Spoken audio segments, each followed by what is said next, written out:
Welcome to Salcedo Paranormal. It is Monday, January 17th, 2022, and today I will be sharing true ghost stories from the web, as I usually do, Monday through Thursday, and then have a special topic-based episode on Fridays. As always, to find information as relates to the podcast, including links to social media and ways to donate and ways to contact me, along with all the episodes of the podcast, you can visit the main page, which is salcidoparanormal.podbean.com. That's SALSIDO.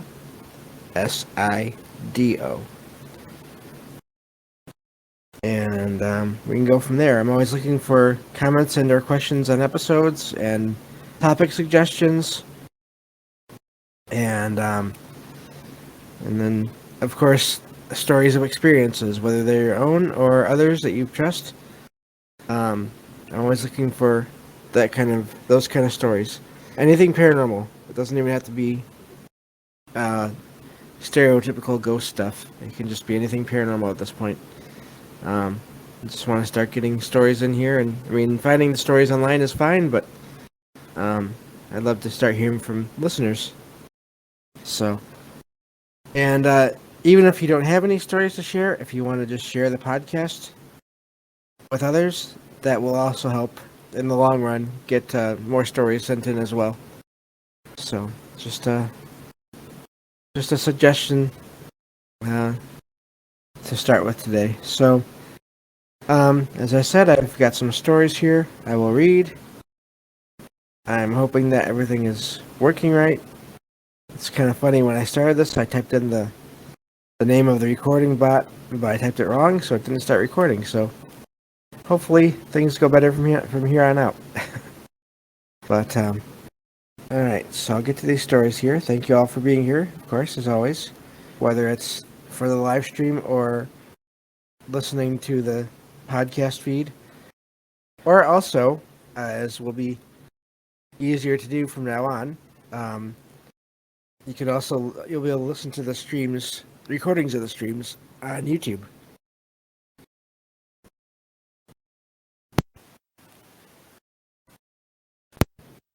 And I'll be posting those every day after each episode is finished. And that way everyone can listen on there. The main point of the YouTube is to direct people to the podcast feed, but I know for some people it's easier to listen on YouTube, so happy to help out with that way too. So, anyway, I will get to the stories here, as I've already said twice. I'm distracted today. It took a little while to figure out the YouTube thing, so I'm really happy that I did. I'm really grateful for all the help. Grateful for all the help that I've got, that friends have given me in getting all that going, because I could not figure out how to do it myself at first. So, but so here we go.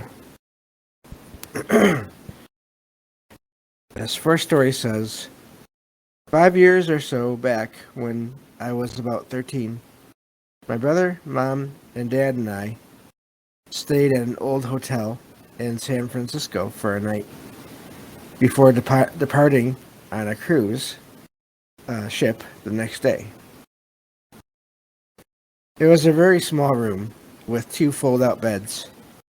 My younger brother and I shared a bed, and my mom and dad shared one as well. The foot of each bed extended toward each other, leaving perhaps a foot or two in between. Anyhow, we were all sound asleep in the middle of the night when, to my memory, my little brother and I awoke suddenly and simultaneously, both extremely cold. We began to fight over the sheets and blankets when we both became aware of my father awake in a panicked state. He quickly told us, "Go back to sleep now." At first, it didn't seem out of the ordinary, as we had a long day ahead of us. We all fell back asleep and slept peacefully through the night. The next morning, we left with no mention of us waking up. That afternoon, my dad talked to me alone and explained that he woke up in the middle of the night at the hotel and saw a large man wearing a flannel shirt standing between our beds, facing him directly. Upon the man's arrival, my dad explained that my brother and I woke up and began fighting for blankets, at which time he told us to return to sleep. The man had disappeared as soon as we woke up. I froze in fear when he told me this, knowing that he was never a believer in ghosts. He proceeded to tell me that I must not tell my younger brother or my mom about what happened. And that's where that one ends. Interesting story. Interesting that whatever this was disappeared as soon as the kids woke up. And then, so yeah, that was a good story. At least nothing else happened. I'm wondering if it just appeared and disappeared. If it was more of a residual or just an energy recording of a kind. And if it didn't really interact otherwise. It seems like that could be the case. But that's one of those things that you hear about in some cases where when things manifest, it also can get colder. Of course, there can be reasons for places getting colder too, but I feel like when there is activity that you can notice besides that along with it, that's interesting to me. So, but yeah, so let's see here. I'll go on to the next one here. And get through all of these today. There's a couple that are longer than others, so but whatever we don't get through today, obviously we'll get through another day.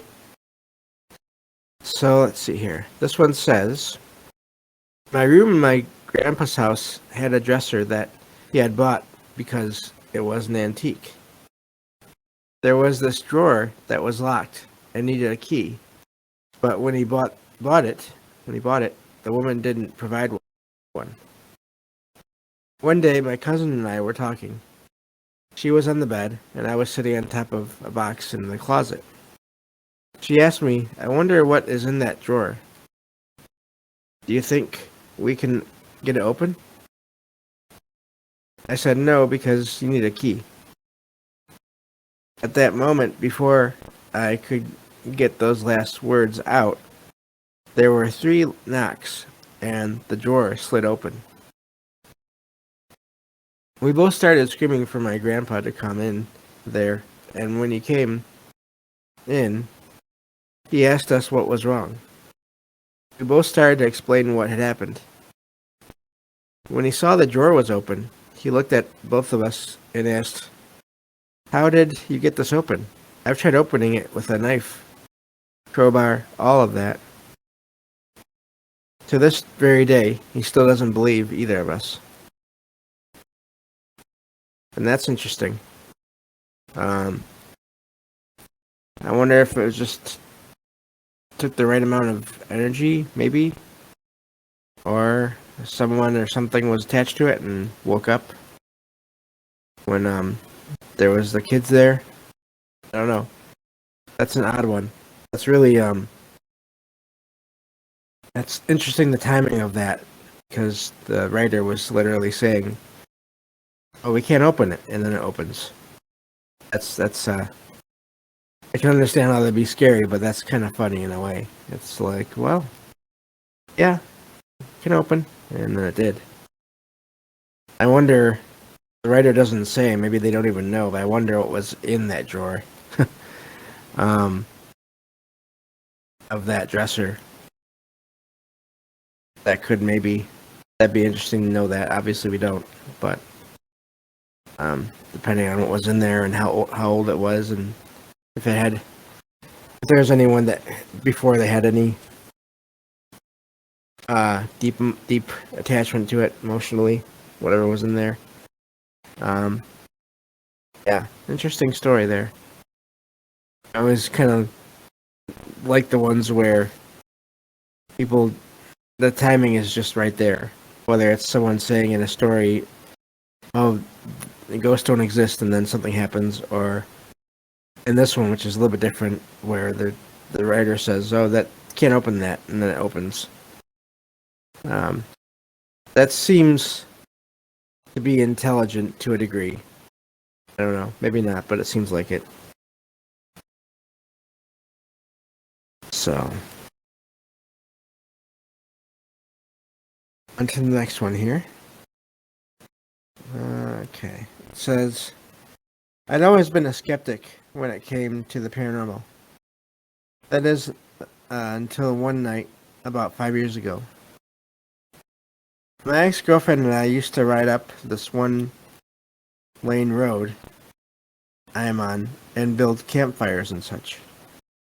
One night, I parked the car off the road, and I was playing with the radio when she shook my arm and pointed to the back seat. I turned my head, and when I looked, I saw that the blanket I had in the seat wasn't the same as it should have been. It had taken on the shape of an arm from the elbow down, complete with a full hand, and every digit was perfectly formed. I was shocked, but eventually built up the courage to grab it and throw it in the trunk behind the back seat, which was thankfully already open. The funny thing is that at the time, I had been parked next to a graveyard. There you go. And the blanket belonged to my deceased grandma. From that moment on, I wasn't a skeptic anymore. And that is quite the creepy image right there. Seeing basically a shape of a person beneath a blanket just rise up when obviously there was no living person there. That's like horror movie stuff right there in a way. But I mean, they did say they parked right next to a graveyard or cemetery. I wonder if anyone was there could have either been trying to make themselves known, for whatever reason. I can also see someone maybe doing that as like a little joke. So I don't know. That's odd. It's an odd one. But yeah, I can almost see that in my mind. That's a good scary story in a way. But at least nothing else happened. As I always say. But yeah, very interesting how that makes you wonder, because they mentioned that their grandma had just passed or had been passed. So I wonder. They didn't say if that graveyard was where she was at. Seems like there are some variables there as to what or who it could be. But anyway, Lily says in the chat, I have a story of sleeping in a car next to a graveyard. Interesting.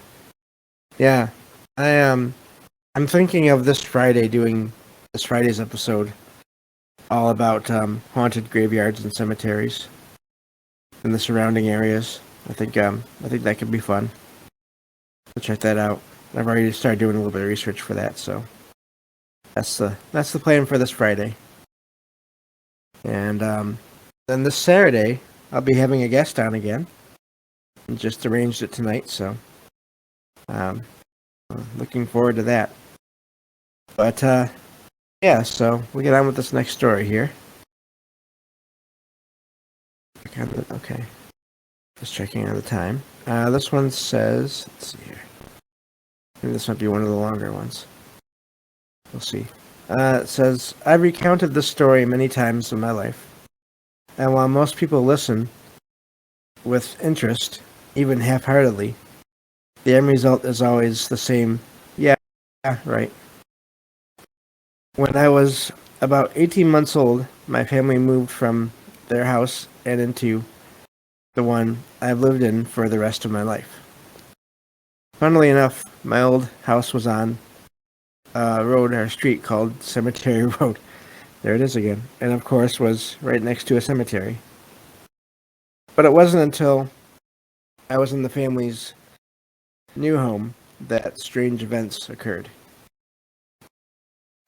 In those early years, it would be impossible for me to remember everything with such clarity.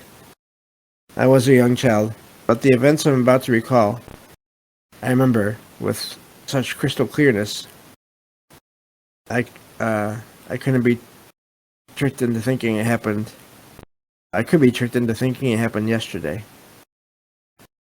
Now, my exact age I am unsure of, but it would have been from 4 to 6 years old, at my best guess. I sat at the bottom of my stairs while my mother was doing the ironing upstairs.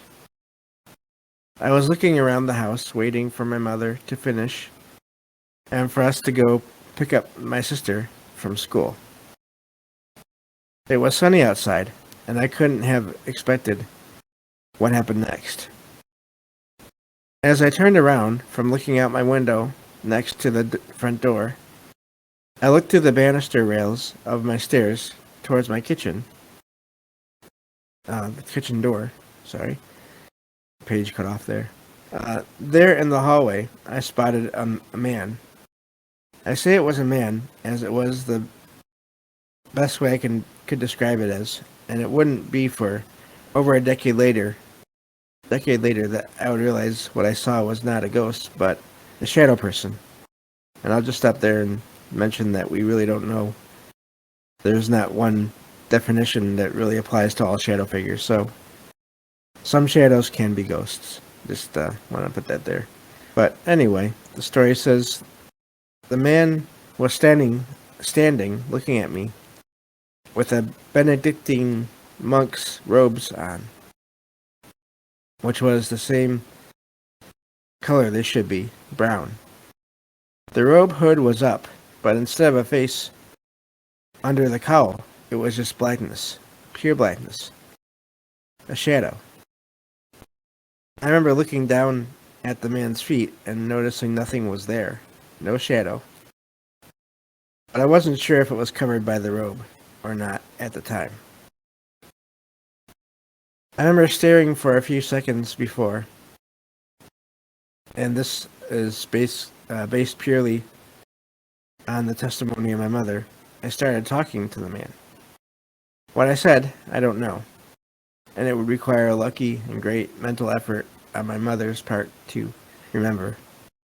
However, it was this exact talking that made my mother hurry out of the spare room where she was ironing, and I think she was carrying washing clothes. I can't remember exactly, but I can't remember clearly enough. And for her to ask, "Who are you talking to?" I turned to her, looking up the stairs, pointing in the direction of my kitchen doorway, and said, "That man there." This caused my mother to come down the stairs. I turned back to look at the man, but he or it was no longer there. My mother got halfway down the stairs, saw nobody was there, and asked, "You didn't open the front door, did you?" And I replied, "I can't reach it." It being the door bolt, but in reality, I could have, but not without my mother hearing the noise, even with her 50% hearing. I'm guessing that she didn't have great hearing. So we went to pick my sister up, and I was sitting in the back of the car. When my sister got in, my mother said to her, "I think," then the writer's name, "saw a ghost." And my sister sort of chuckled and didn't really care. So that would be the end of it, right? Well, not for me. However, the events I'm about to describe, I can't remember as clearly. Only that they happened. and my mother and father both can attest to it happening, and what I claimed happened in the following years. From the day onward, and I'm guessing they mean the day of the sighting, original sighting, I would often be awoken every night by footsteps outside my door, on the landing, coming up the stairs, and doors opening and closing. I would get out of bed, walk across the landing, then into my mother and father's room, squeeze next to my mother, and go to sleep. This often displaced my father, much to his anger. It happened so much, my mother and I developed a way of communicating, because our walls were next to each other, but pretty far away in terms of walking distance. She told me to knock on the wall and wake her up if I was scared. I only remember doing it once or twice. I would usually get up and go into her room. However, I can't attest to being scared when I did so. But whatever my emotions, I did get out of bed and into theirs, the parents. This happened for a few months. Eventually, my father, a medical doctor, took me to a legal doctor, UK law says, and he talked to me for a while about what had happened, which resulted in him telling my parents, "There is no way this child is making this up. He doesn't have the world knowledge to do so. It's too detailed," or words to that effect. This annoyed my father. I was a bright child, so it was dismissed as me being smart enough to fabricate such a tale. My mother, however, knew otherwise, for she had experienced at least twice at the hospital where she worked 2 ghosts appearing before her, with one walking through a wall right in front of her. So it was incredibly comforting to know that somebody believed me. This carried on for a few more years. One night I went into my parents' room. My dad got out in a huff and walked to the spare room, which was down the landing, past the stairs. He did so in darkness, but upon reaching the spare room, he hit the landing light switch next to the doorway and refused to turn it off while he slept. He never explained why then, and not the other times. However, it was shortly after this event that my father, a religious man, brought in a priest to bless the house.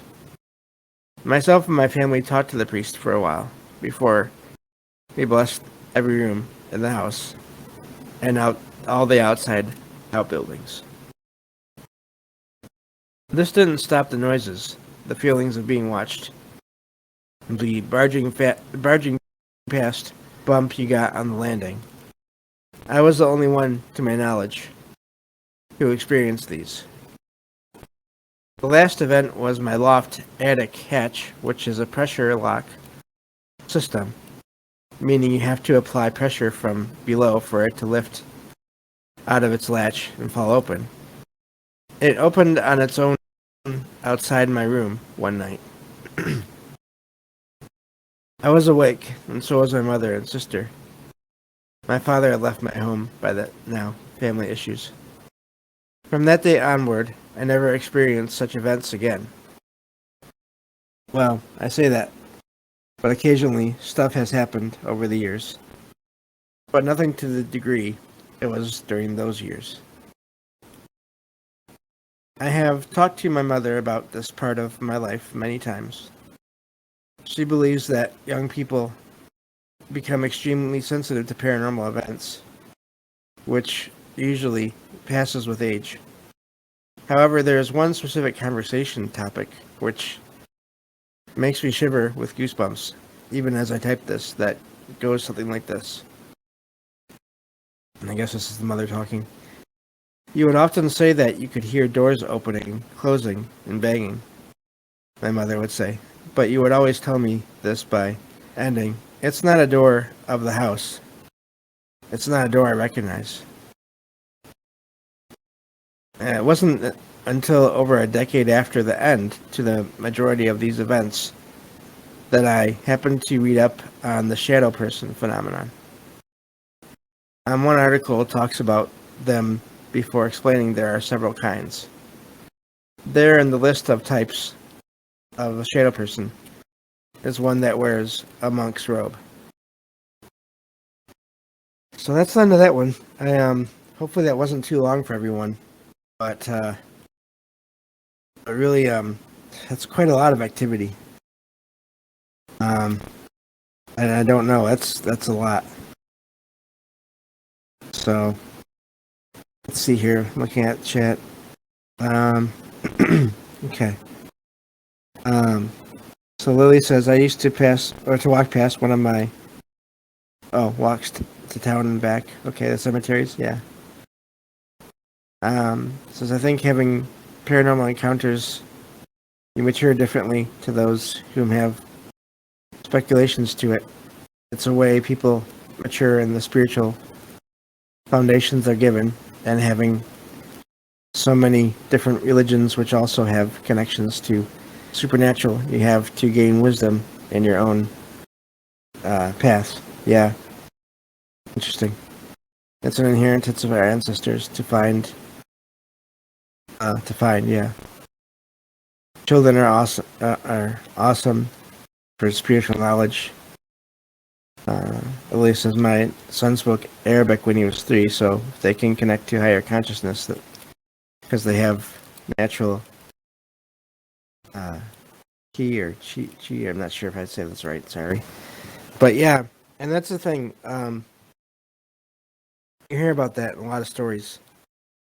Okay, you hear about that in a lot of stories where either kids and or people that are going to pass, the people that are basically dying. Oh, good. Okay, I'm glad I pronounced it right. Never know. It's sometimes it's hard to tell. But yeah, people that are basically are closer to being born or to dying. So basically closer to that whatever that spiritual dimension is between those or outside of this life, the physical life.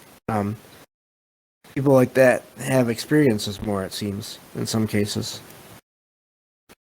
So that's really interesting, and I do believe that. I feel like I don't remember having a lot of experiences as a kid, but definitely as like a preteen and a teenager over those next few years, I definitely had some experiences. More frequently than I think I do now. So I definitely think that's possible.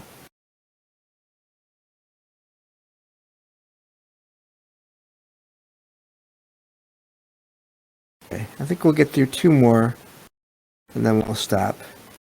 I feel bad the last few times I've kind of done shorter shows, but I think I can do a longer one tonight, which is good. I like making these shows as long as I can. So this story says, for some background, I've been a behavioral health nurse for about 12 years. And my first job was at a freestanding mental health facility in the South. This facility is pretty uniquely constructed as it was originally a plantation owned by a wealthy Irishman who immigrated here sometime in the 1700s. The original plantation house is still there and is now used as the business office. And the hospital itself was constructed to be attached to the house.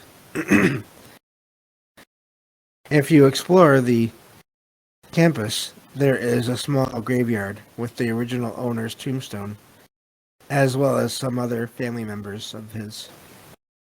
Additionally, there is a sign that says something along the lines of, "This is dedicated to the slaves that worked and died on this plantation." So yeah, it's rough, but It says, anyway, one of the stories that has been passed down among the employees there for decades is that a young girl, excuse me, in the Irishman's family, one of his daughters or grandchildren, passed away on the plantation at a really young age, and that her ghost still lingers around the house and the facility. There are certain patient rooms that have an unusual amount of paranormal activity. One day I was walking past one of these rooms, and in my peripheral I saw a young girl who looked to be about 9 or 10 years old, sitting on the bed. She was wearing a colonial-looking dress appropriate for the time period in which she was alive, and looked me directly in the eyes when I turned to look at her. I was incredibly startled, and my mind raced for a few seconds, trying to convince myself that she wasn't there. I walked a few feet past the room, gathered my courage to go back, and she had disappeared from sight. She didn't have any ethereal qualities, nothing otherworldly or strange. She literally just looked like a real person, sitting right there in plain view. During my time there, I never heard of anyone else who saw her as clearly as I did. But every once in a while, one of my coworkers or a patient would experience something strange, like doors opening and slamming shut. I remember one patient in particular that ran out of his room, white as a sheet, and said that while he was lying in bed, his bathroom door slammed on its own. It was so loud, I heard it from the nurse's station myself. This patient was there for addiction and had no history of hallucinations. Just thought I'd share. And that's an interesting one. That doesn't seem very residual.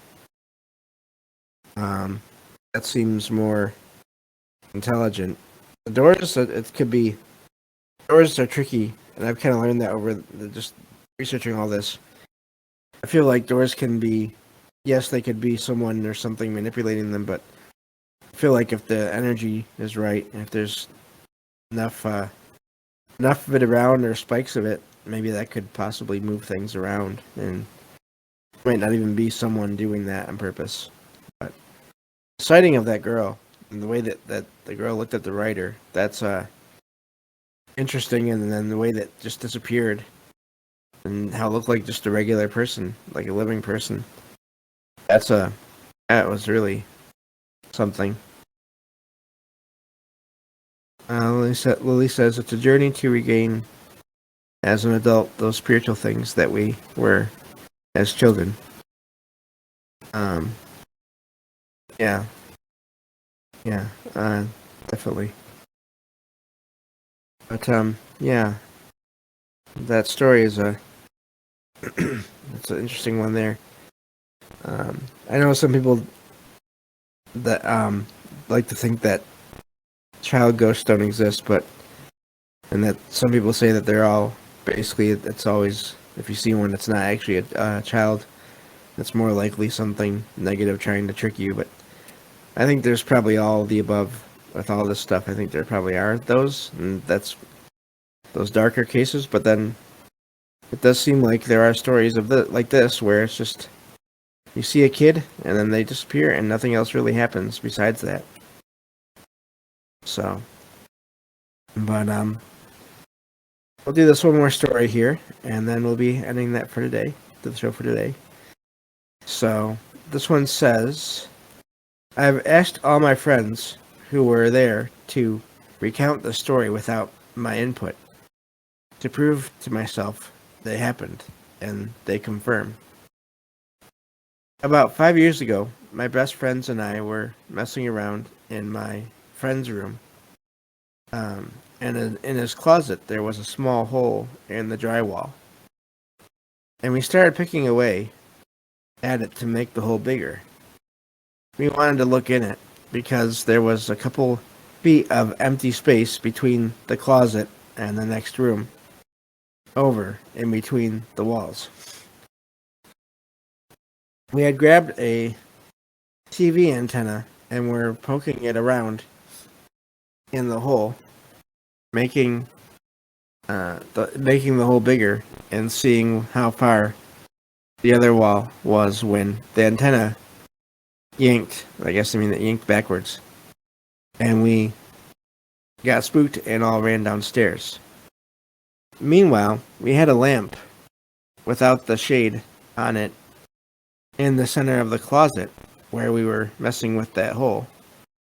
And the lamp was on, and when we ran out the stick was dangling out of the hole. When we returned to the room, the stick was on top of the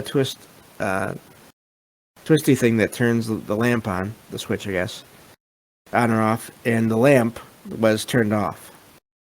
I get chills every time I think of it. And that's an interesting one. It seems like they got someone or something's attention, and I don't know if it was happy or not that they found that area. But that's interesting. I don't know. And the fact that they found objects had been manipulated when they got back. So, yeah, I don't know. I think there can be a mix of all things being possible. So, but yeah, that one is I'm just wondering now what or who was in that little space there. Doesn't really say that if they ever actually got in there or not. I guess maybe if with all that happened, maybe they didn't want to. So it's hard to say. But I think that'll do it for today. Thank you all for being here. And I'll be back tomorrow with more true ghost stories from the web. And we'll go from there. Thank you all for listening, whether it's to the live stream or the podcast feed or the YouTube videos that will start coming out as of today. So I appreciate all of that. And take care and have a good night.